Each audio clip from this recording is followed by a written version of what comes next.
శ్రీకాకుళం నగరంలో ఇటీవల ప్రబలిన డయేరియా కారణంగా ప్రాణాలు కోల్పోయిన వారి కుటుంబాలకు రాష్ట్ర ప్రభుత్వం తరపున 10 లక్షల చొప్పున ఎక్స్గ్రేషియా అందించనున్నట్లు ఎమ్మెల్యే గోండు శంకర్ తెలిపారు. ఈ ఘటనలో కుటుంబ సభ్యులు కోల్పోయిన బాధితులకు ప్రభుత్వం అన్ని విధాలా అండగా నిలుస్తుందని అన్నారు. బాధిత కుటుంబాలకు ఆర్థికంగా కొంత ఊరటనిచ్చే ఉద్దేశంతో ఈ పరిహారం అందజేస్తున్నట్లు తెలిపారు. ఈ సహాయాన్ని వీలైనంత త్వరగా బాధితులకు అందించేందుకు సంబంధిత అధికారులకు ఇప్పటికే తగిన ఆదేశాలు కూడా జారీ చేసినట్లు వెల్లడించారు. డయేరియా నియంత్రణకు నగరంలో ప్రత్యేక వైద్య శిబిరాలు ఏర్పాటు చేసి వైద్య సేవలు మరింత బలోపేతం చేసినట్లు చెప్పుకొచ్చారు.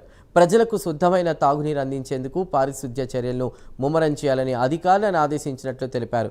పరిస్థితిని ఎప్పటికప్పుడు పర్యవేక్షిస్తూ వ్యాధి పూర్తిగా అదుపులోకి ఉండేలా చర్యలు తీసుకుంటున్నామని తెలిపారు. ప్రజలెవరూ ఆందోళన చెందాల్సిన అవసరం లేదని, ప్రభుత్వం ప్రజల ఆరోగ్య పరిరక్షణకు కట్టుబడి ఉందని ఎమ్మెల్యే గోండు శంకర్ భరోసా ఇచ్చారు. అర్బన్ ఏరియాలో దమ్మల వీధి, కాఫీ వీధి, అలాగే గుడి వీధి, మగువారి తోటలో మొదటి నుంచి కొన్ని డయేరియా కేసెస్ వచ్చింది.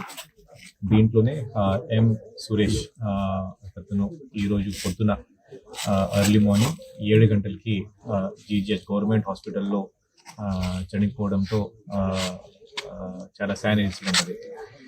ఇది తెలిసిన వెంటనే మన honourable chief minister Shri Nara Chandrababu Naidu garu ఆదేశం మేరకు ఫ్యామిలీకి తక్షణమే అంటే ఇమీడియట్ సాయం కింద ఒక 10 లక్షలు ఆనరబుల్ ఎమ్మెల్యే గారు శ్రీ గోండు శంకర్ గారు చేస్తూ మనం ఇవ్వబోతున్నాం.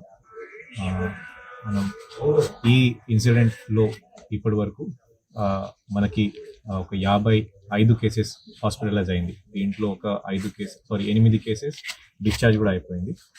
మనం ఒక 50 టీమ్స్ పెట్టుకొని, మెడికల్ టీమ్స్ పెట్టుకొని ప్రతి ఒక్క ఇంటికి వెళ్ళి ఏదైనా జబ్బు, జ్వరం, అలాగే కడుపు నొప్పి ఏదైనా ఉందా లేదా అది మనం చెక్ చేస్తున్నాం. ఇంటికి టచ్ చేస్తూ ఇప్పుడు మీరు వాటర్ అంటే మంచినీళ్ళు పట్టుకున్న మంచినీళ్ళు కార్పొరేషన్ తెచ్చిన నీళ్ళు అది దయచేసి వాడకూడదు, అది అందరికీ చెప్పడంతో చాలా వరకు కేసెస్ ఇప్పుడు తగ్గింది.